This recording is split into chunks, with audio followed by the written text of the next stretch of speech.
이번 시간에는 중국 동포의 한국으로의 이주 역사, 그 변화를 정책 변화와 함께 살펴보도록 하겠습니다.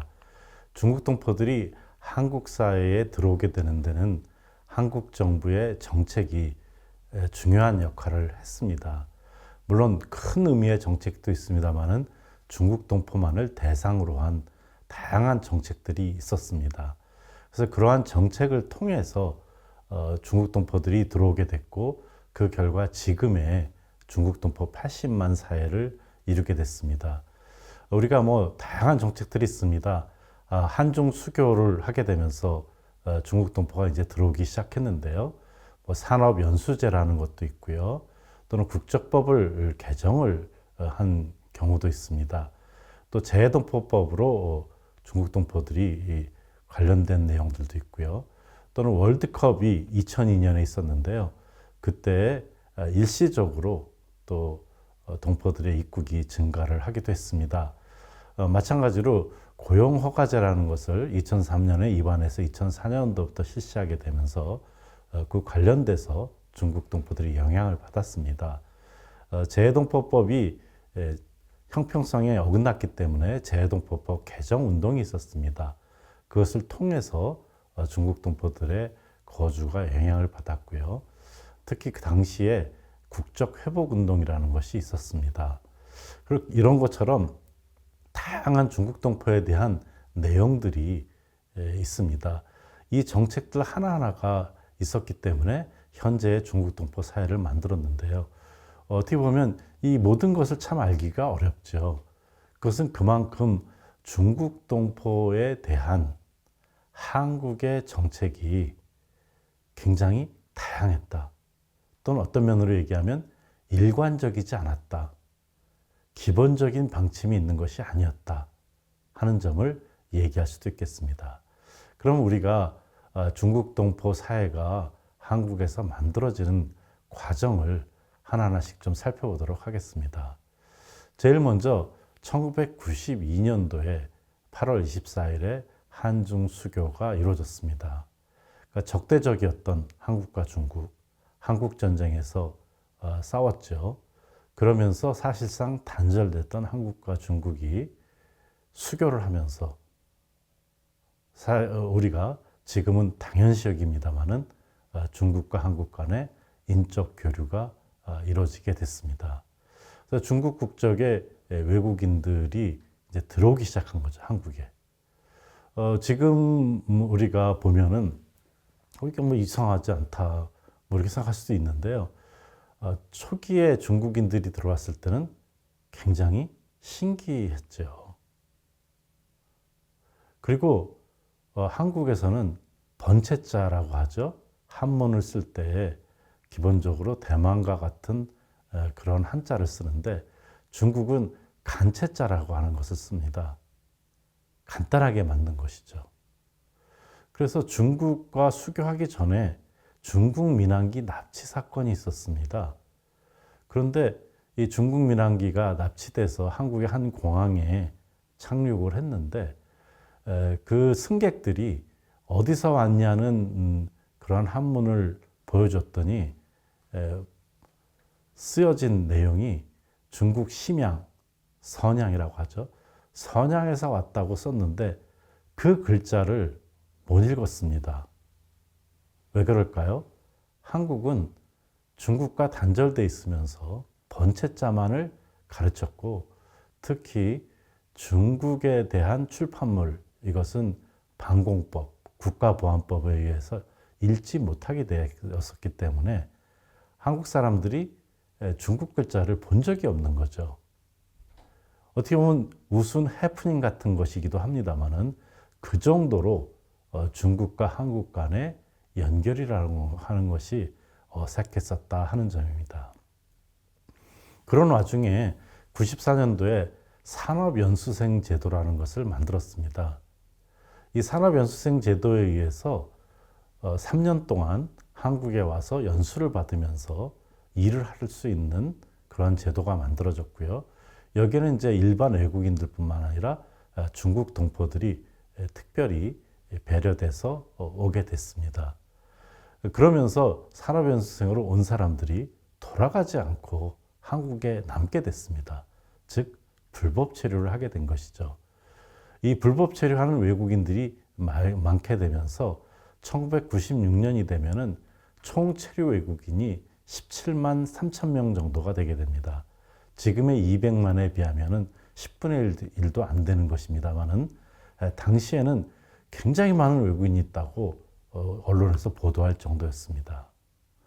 그런데 이것이 2000년도에 들어서면서 중국 동포 인구가 증가하기 시작하는데요. 그 증가하는 첫 번째는 친척 초청의 범위가 확대된 것입니다. 특히 1999년도에 재외동포법이 제정이 됩니다. 근데 재외동포법에서는 재외동포로서 대한민국 정부가 수립된 이후에 해외로 간 사람들만을 재외동포라고 했습니다.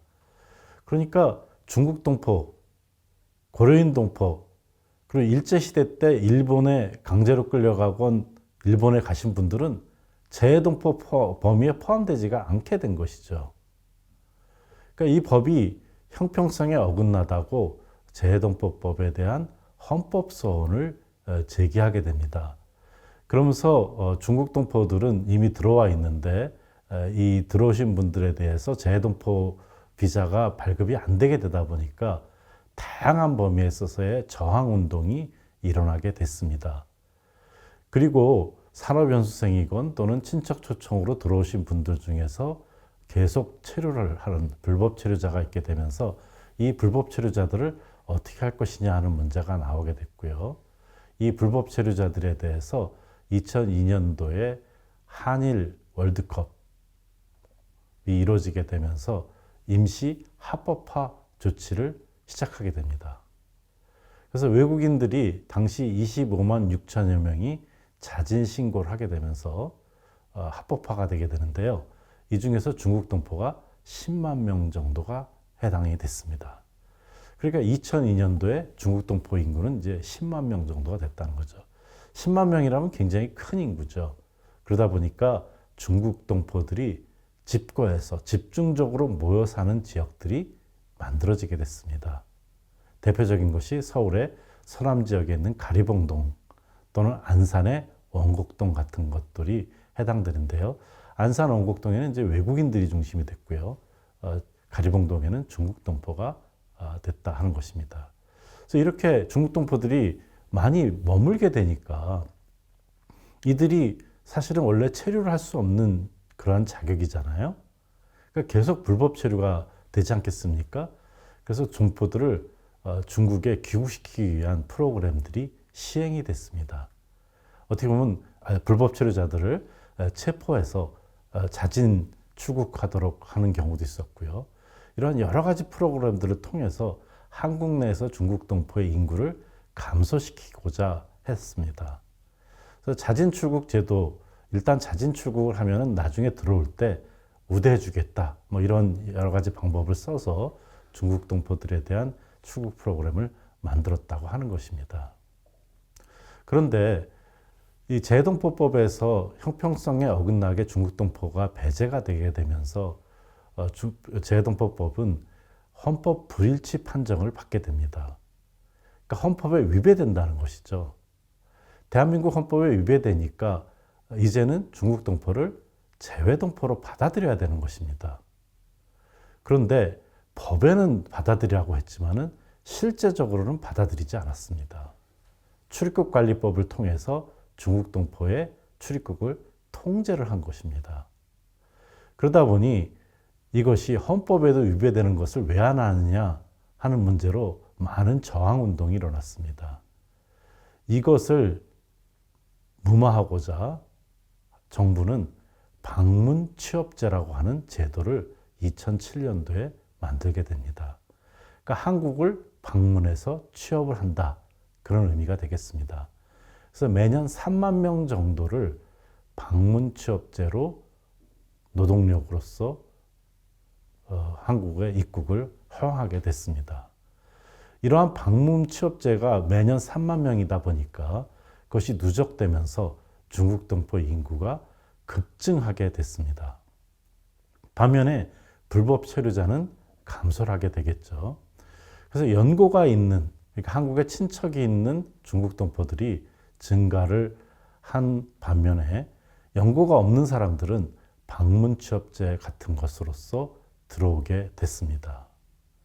그리고 마찬가지로 재해동포법이 형평성이 없어서 헌법 브리치 판정을 받게 되면서 중국 동포에게도 재해동포 비자를 줘라 이렇게 되면서 일부 중국 동포들, 특히 신분이 안정됐다고 여겨지는 중국 동포들에게는 재해동포 비자가 부여되기 시작했습니다. 결국은 이러한 재해동포 비자를 발급하기 시작하면서 2010년 이후, 2012년 이후에는 재해동포 비자와 방문 취업 비자를 가진 사람들 중심으로 중국 동포의 인구가 급증하기 시작을 합니다. 그 결과 서울의 서남권에는 중국 동포 밀집 거주 지역이 점점점 더 커지게 되고 이들은 또 다른 지역으로 이동을 하게 됩니다. 마찬가지로 중국 동포들 중에서 결혼 이주자들이 또 있습니다. 한국 국민과 결혼하신 분들이죠. 또는 재해동포 비자, 방문 취업 비자를 가지신 분들이 그 배우자들이 있겠죠. 그 배우자들이 또 한국을 들어올 수 있겠습니다.